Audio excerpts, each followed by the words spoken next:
दोस्तों, स्वागत है आपका राघव ब्रीफ्स पे। पिछली 6 क्लासेस जो है मैंने जूरिस्प्रूडेंस पे बनाई हैं, उन सारी 6 क्लासेस के अंदर हम अप्रॉक्स 200 अबव क्वेश्चंस को डिस्कस कर चुके हैं। लास्ट क्लास में मैंने आपको सोर्सेज ऑफ लॉ से रिलेटेड क्वेश्चंस कराए थे। आज हम बात करेंगे राइट्स एंड ड्यूटीज के ऊपर। अगर आप मेरे चैनल पे फर्स्ट टाइम आए तो प्लीज राघव ब्रीफ्स को सब्सक्राइब कर लीजिए, ताकि मैं ऐसे ही प्रीवियस ईयर क्वेश्चंस की जो सीरीज है वो आप लोगों के साथ में शेयर कर सकूं। आज का सेशन, जो फर्स्ट क्वेश्चन है हमारा वो है मैच द फॉलोइंग। इससे पहले मैं आप लोगों के साथ में चीज डिस्कस करूंगा कि हम लोगों ने हॉफिल्ड जूरल पोस्टुलेट जो जूरल रिलेशन है उसको पढ़ रखा है, इसमें लीगल राइट्स एंड ड्यूटीज के अंदर।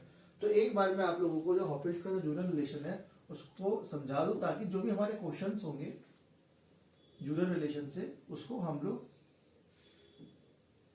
इसके थ्रू इजीली सॉल्व कर सकें। तो लीगल राइट्स एंड ड्यूटीज के कंसेप्ट में जो हॉफिल्ड्स है उसने क्या दिया था हमको जूरल रिलेशन, जिसमें सबसे पहले उसने बात की थी राइट की, जहां पे सैलमन ने राइट को क्लेम भी कहा है। राइट और क्लेम का जो जूरल कोरिलेटिव है वो क्या है, वो है ड्यूटी। वहीं राइट और क्लेम का जो जूरल राइट और क्लेम का जो जूरल कॉन्ट्रडिक्शन है वो क्या है, लिबर्टी या फिर प्रिविलेज। लिबर्टी और प्रिविलेज का जो जूरल कोरिलेटिव है वो है नो राइट या फिर नो क्लेम। अब बात कर ली जाए सेकंड जूरल रिलेशन की, तो यहां पे सबसे पहले आ जाता है हमारे पास पावर। पावर का जो जूरल कोरिलेटिव है वो है यहाँ पे लायबिलिटी। क्या है यहाँ पे, लायबिलिटी। अब सेकंड है इम्यूनिटी।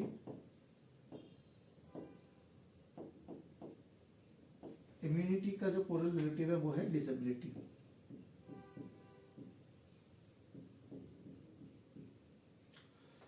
तो ये क्या है, हॉफिल्ड्स ने पूरा रिलेशन क्रिएट किया है, जूरल रिलेशन, जिसके अंदर राइट की कोरिलेटिव क्या है, ड्यूटी हो जाएगा यहाँ पे। ये क्या हो जाएगा, जूरल कॉन्ट्रडिक्शंस। ये हो जाएंगे हमारे जूरल अपोजिट्स। उसी तरीके से ये भी हो जाएंगे हमारे जूरल कॉन्ट्रडिक्शन। ये हो जाएगा Jurel correlative,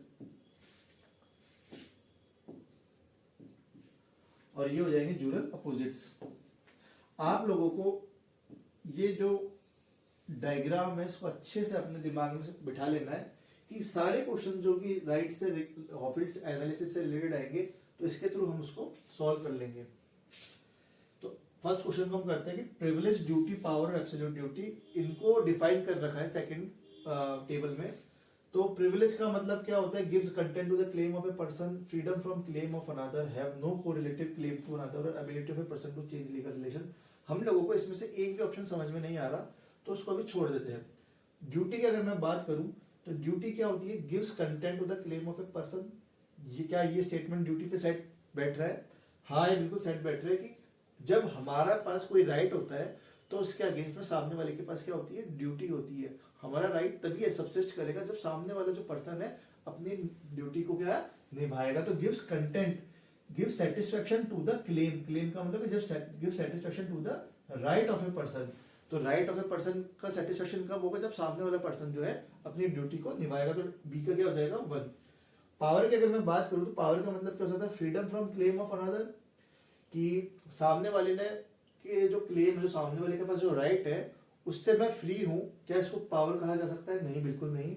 have no correlative claim to another, कि कोई कोरिलेटिव है ही नहीं किसी भी क्लेम के ऊपर। क्या ये हो सकता है? ये भी इसका बिल्कुल भी आंसर नहीं बन रहा है। Ability of a person to change legal relation, yes.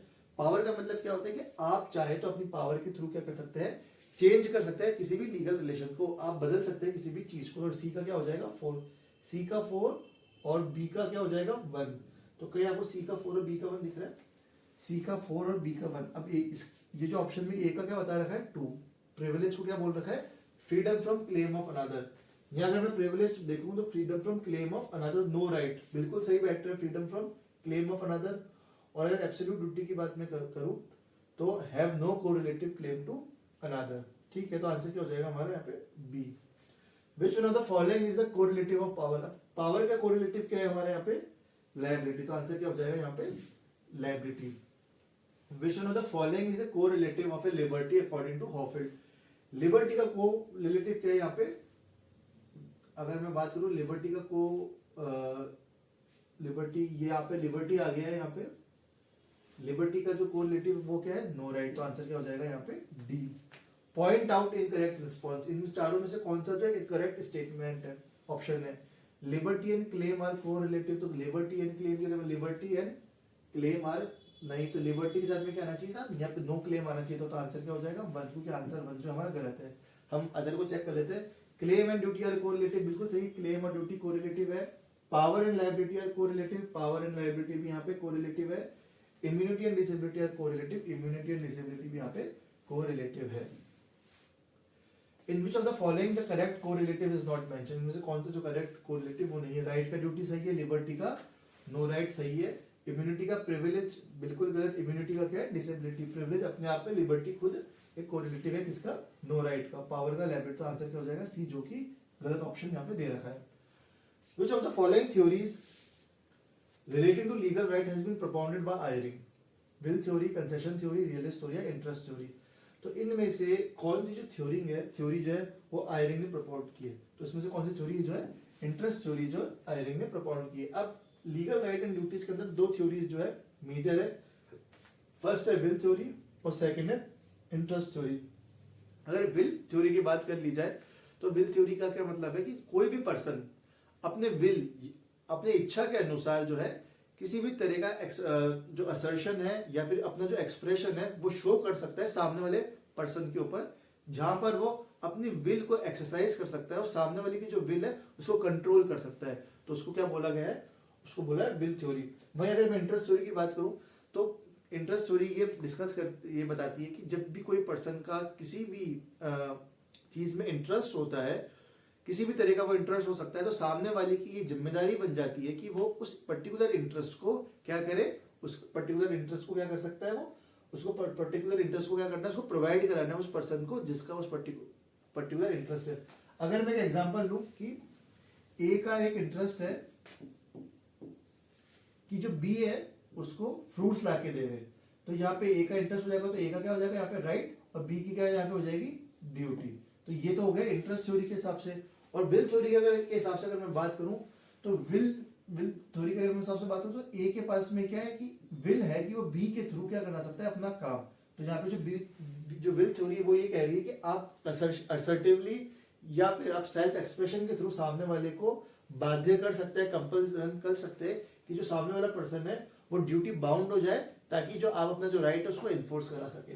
तो यहाँ पे जो इंटरेस्ट थ्योरी है उसका प्रोपाउंड किसने किया, आयरिंग ने। और विल थ्योरी की अगर हम फर्दर यहाँ पे बात करेंगे, टाइम बार डेप्थ is a perfect right, imperfect right, right in rem or none of the above. Time barred डेप्थ की अगर मैं बात करूं, टाइम बार डेप्थ क्या है, इम्परफेक्ट राइट है। अब इम्परफेक्ट राइट क्यों है, क्योंकि टाइम बार डेप्थ जो है ये एक तरह का राइट है जो कि इम्परफेक्ट हो चुका है। इसका मतलब क्या हुआ कि लिमिटेशन एक्ट के अंदर हम लोगों को एक पर्टिकुलर पीरियड दिया जा सकता है जहां पर हम अपना जो राइट है या जो क्लेम है उसको इन्फोर्स करा सके। लेट्स टेक एन एग्जांपल कि ए को बी के अगेंस्ट जो है कोई केस फाइल करना है, जहां पर बी ने क्या किया है, उसका जो कॉन्ट्रैक्ट है उसको ब्रीच कर दिया है। उस कॉन्ट्रैक्ट में ये लिखा था कि जो ए है वो कॉन्ट्रैक्ट के ब्रीच होने के 3 साल के अंदर अंदर जो है तब के अंदर वो क्या कर सकता है, वो कोर्ट के अंदर क्या कर सकता है, क्लेम को फाइल कर सकता है। लेकिन ए ने क्या किया, 4 साल बाद जो है वो कोर्ट के अंदर उस क्लेम को फाइल किया, तो क्या हो गया, टाइम बार डेप्थ हो गया। तो अब वो जो परफेक्ट राइट था, ए के पास में जो राइट था जो कि कॉन्ट्रैक्ट में दिया गया था, वो क्या हो गया, इम्परफेक्ट हो गया। क्यों इम्परफेक्ट हो गया, क्योंकि ए ने क्या लिमिटेशन को एक्सीड कर दिया। तो जो इम्परफेक्ट राइट है वो दो कंडीशन के अंदर, जो परफेक्ट राइट है वो दो कंडीशन में इम्परफेक्ट में कन्वर्ट हो जाता है।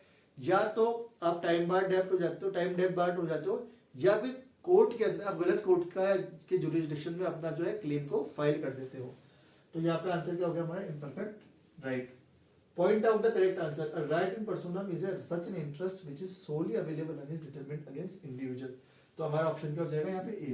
अब राइट इन पर्सोनम और राइट इन रैम ये दो तरह के राइट है। जो राइट इन पर्सोनम है वो क्या है कि आप अपने इंटरेस्ट को किसी सिंगल पर्सन के अगेंस्ट में या फिर डिटर्मिनेट पर्सन के अगेंस्ट में क्या कर सकते हो, इन्फोर्स करा सकते हो। वहीं अगर राइट इन रैम की मैं बात करूं तो राइट इन रैम के अंदर क्या होता है कि आप अपना जो राइट है वो पूरी वर्ल्ड के अगेंस्ट में आप उसको इन्फोर्स करा सकते हो। तो अगर हम अदर ऑप्शंस को देखें कि such an interest of individual which is available against determinate और इंडिटर्मिनेट इंडिविजुअल, ये स्टेटमेंट तो सही है ही नहीं। Such an interest of A determinate individual which is available against the world at last, तो ये क्या हो जाएगा, राइट इन रैम की डेफिनेशन क्या हो जाएगी, सी। मैच द फॉलोइंग की अगर हम बात करें तो राइट इन रे एलियन या right in RAM imperfect right और पर्सनल राइट, क्या इनमें से आप किसी भी राइट के बारे में जानते हैं जो अभी तक मैंने डिस्कस किया? हाँ, हम इम्परफेक्ट राइट के बारे में जानते हैं कि इम्परफेक्ट राइट क्या होता है, डेब्ट claim beyond the limitation period जो है वो इम्परफेक्ट राइट होता है। तो सी का क्या हो गया यहाँ पे 4। अगर मैं पर्सनल राइट की बात करूँ तो पर्सनल राइट क्या हो सकता है यहाँ पे, इनकम्बरेंस, राइट टू एलिमिनी या राइट टू रेपुटेशन। तो राइट टू एलिमिनी की अगर मैं बात करूँ तो राइट टू एलिमिनी जो है क्या वो आप हर एक अगेंस्ट में मांग सकते हैं, नहीं, तो ये क्या हो जाएगा यहाँ पे पर्सनल राइट हो जाएगा। राइट इन रैम की अगर मैं बात करूं तो राइट टू रैम क्या है कि right to reputation. Reputation property ये ऐसी चीज है जहां पे आप अपने राइट को पूरे वर्ल्ड के अगेंस्ट में क्या कर सकते हो, इन्फोर्स कर सकते हो।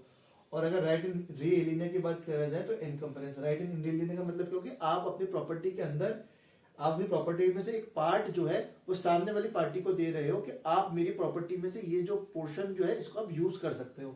तो वो क्या होता है, राइट इन रे एलियना, कि आपने अपनी प्रॉपर्टी में से कुछ पोर्शन जो है उसको एलिनिएट कर दिया है दूसरों के लिए। तो ये हो गया राइट इन रे एलियना।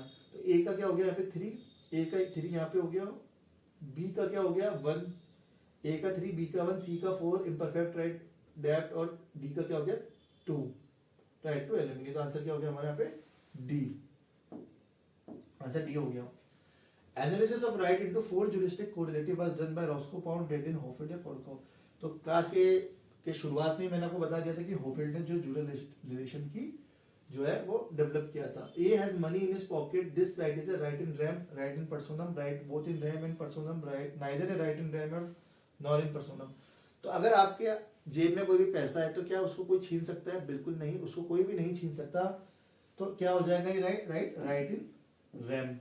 What is the exception of to ubi juris ibi remedium? Ubi juris ibi remedium का मतलब क्योंकि where there is a right there is a remedy। अगर आपके पास राइट है तो उसकी एक रेमेडी होगी।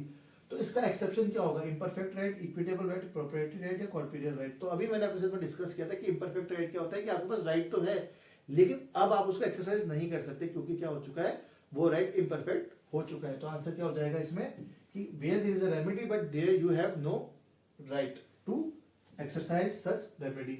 Who has rejected the concept of right as a immoral and against the interest of the society? Duguid, Lasky, Edward James या Buckland। तो answer क्या हो जाएगा इसका Duguid। Who insisted that right and duties are necessarily correlative? Austin, Kelson, Pound या Salmon। तो answer क्या हो जाएगा, ये स्टेटमेंट किसने दिया? ये स्टेटमेंट दिया है Salmon ने। Who has observed that duty is a perspective pattern of behavior? Hart, Kelson, Dykes या Fuller। Who observed that duty is a prescriptive pattern of behavior? तो ये किसने दिया है? ये दिया है डाइस ने statement. Legal right is an interest recognised by law, protected by law, both A and B are correct and none of the above. तो लीगल राइट जो है रिकॉग्नाइज्ड बाय लॉ भी होता है और प्रोटेक्टेड बाय लॉ भी होता है। तो आंसर क्या हो जाएगा हमारे यहाँ पे सी। Which one of the following theories does not pertain to legal rights? Social recognition theory, protection theory, will theory, interest theory। तो लीगल राइट की मेजर 2 थ्योरी है लेकिन एक थ्योरी को कौन सी है जो कि है यहाँ पे प्रोटेक्शन थ्योरी, कि लीगल राइट को हमको क्या करना है, प्रोटेक्ट करना है। तो जो सोशल रिकॉग्निशन थ्योरी है वो यहाँ पे लीगल राइट की कोई थ्योरी नहीं मानी गई है। तो आंसर क्या हो जाएगा A. Which of the following are the main theories of legal rights? Will theory and interest theory. बेस जो हमारा ऑप्शन ए है वही करेक्ट है। विल थ्योरी और इंटरेस्ट थ्योरी जो है लीगल राइट की थ्योरी है। Legal right is the capacity or power of exacting from another or others act or forbearance. Who said it? Holland, Austin, Allen या Salmond. ये statement किसने बोला था कि legal right is the capacity or power of exacting from another or others act or forbearance. की आपका जो legal right है वो ये डिसाइड करता है कि सामने वाले को कोई पर्टिकुलर एक्ट को करना है या फिर आपको सामने वाले पर्टिकुलर पर्सन को आपको रेस्ट्रिक्ट करना है। तो ये बात किसने बोली थी? ये बात बोली थी हॉलैंड ने। Which one of the following is not a characteristics of legal right? Person of inheritance, person of incidence, subject matter of a right, of novation of right। तो कुछ कैरेक्टरिस्टिक्स होती है लीगल राइट की। तो इसमें से अगर कौन सी कैरेक्टरिस्टिक्स नहीं है तो क्या है, नोवेशन ऑफ राइट जो है वो कैरेक्टरिस्टिक्स नहीं है यहाँ पे। इसको मैं डिटेल में डिस्कस करूंगा जब मैं आपको जूरिस्प्रूडेंस जो है डिटेल में पढ़ाऊंगा। तो इन तीनों चीजों को मैं आपको डिटेल में वहां पे डिस्कस करूंगा। A duty arising out of violation of another duty is called legal duty, relative duty, imperfect duty, secondary duty।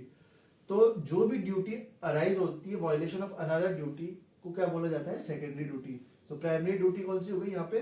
जो कि फर्स्ट ड्यूटी थी जिसका वायलेशन हुआ है वो तो हो गई प्राइमरी, और जिस ड्यूटी का वायलेशन हुआ है उसकी वजह से सेकेंडरी जो ड्यूटी अराइज हुई उसको क्या कहेंगे? Secondary duty. Who has rejected the concept of right as immoral and against the interest of the society? Lasky, Edwards, Buckler ने डुकिट। तो ये स्टेटमेंट किसने दिया है? ये दिया है डुकिट ने। Who among the following has stated that right spring from right? ये स्टेटमेंट किसने दिया है? ये स्टेटमेंट दिया है एलन ने। Match the following right in RAM, अभी अपन ने डिस्कस किया राइट इन रैम का मतलब क्या होता है? Right to reputation. Right in personam का क्या हो गया? Right to way, right to own या right to marry. Right in re propria क्या हो गया? Right to way, right in नहीं, राइट इन रे क्या हो गया? Right to way. Right in re propria क्या हो गया? Right to own. Right in personam क्या हो गया? Right to marry. तो बी का क्या हो जाएगा यहाँ पे? 4। बी का 4 आ गया। यहाँ पे दो ऑप्शन है हमारे पास यहाँ पे, बी और सी। ए की मैं बात करूँ तो ए राइट इन रैम गया, राइट टू रेपुटेशन। तो ए का क्या हो गया? 1 और बी का 4। तो आंसर क्या हो गया हमारा यहाँ पे? सी।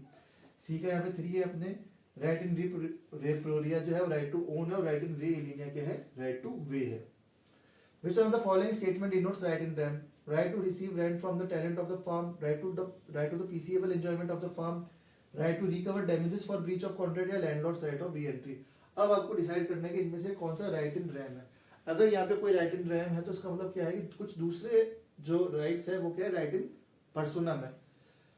अब राइट इन रैम कौन कौन सा हो सकता है? Right to receive rent from the tenant of the farm, ये कौन सा राइट है? कि आपको राइट इन रैम लग रहा है कि आप अगर अपने टेनेंट से रेंट मांग रहे हैं, आप लैंडलॉर्ड और आप अपने टेनेंट से रेंट मांग रहे हैं, तो क्या ये राइट इन रैम होगा? नहीं, क्योंकि हर कोई जो है आप हर एक के अगेंस्ट में जो ये रेंट है वो नहीं मांग सकता। आपके एक पर्टिकुलर पर्सन के अगेंस्ट आप रेंट मांग सकते हैं, वो है कौन है? वो टेनेंट है। तो ये क्या हो गया?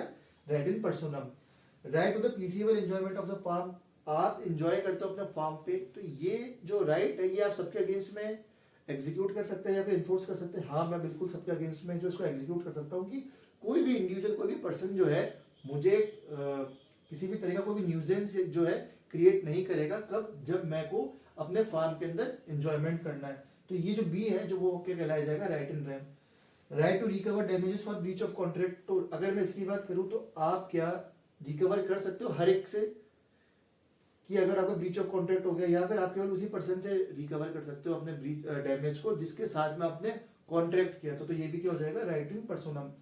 Landlords right of re entry, landlord right of re entry का मतलब क्या होगा कि कोई भी टेनेंट अगर उसने अपना जो रेंट है वो नहीं पे किया तो री एंट्री का जो क्या कहते हैं राइट है वो किसके पास में रहेगा? वो केवल लैंडलॉर्ड के पास में ही रहेगा। वो ऐसा नहीं हो सकता कि कोई भी इंडिविजुअल आके री एंट्री कर देगा। तो हमारा आंसर यहाँ पे क्या हो जाएगा? राइट इन रैम के अंदर right to the peaceable enjoyment of the farm। Which one of the following right is a right in repropriation, easement right, license, lessee's right या ownership? तो right in repropriation कौन सा यहाँ पे हो जाएगा? ownership। जब आप ownership किसी और को दे देते हो तो आप क्या कर देते हो? अपना जो right है वो किसी और को ट्रांसफर कर देते हो। Which of the following is not an element of legal right? The subject matter, the object of right, the act or forbiddance या legal remedy। तो इसमें से जो legal remedy है वो एक essential element नहीं है। तो आंसर क्या हो जाएगा यहाँ पे? D। अब सब्जेक्ट का मतलब क्या हुआ? कि सब्जेक्ट का मतलब ये हुआ कि सपोज मैं एक इंडिविजुअल हूं जिसमें मैं जो सब्जेक्ट हूं जिसके पास में राइट है। ऑब्जेक्ट ऑफ राइट की मैं बात करूं कि मेरा जो राइट है वो किस टाइप का है, कि मैं किस तरीके से उस राइट को एक्सरसाइज कर रखूं, कि मेरा राइट है किसी भी फार्म में एंजॉय करने का, या फिर ये मेरा राइट है कि मैं किसी भी अगेंस्ट में कोई भी जो कोई भी जो क्लेम है वो मैं फाइल कर सकता हूँ कोर्ट के अंदर। तो वो क्या हो जाएगा? Object of right. एक्ट फॉरबिडेंस का मतलब क्या है कि मैं किसी भी पर्सन को ये बोल रहा हूँ कि आपको पर्टिकुलर एक्ट करना है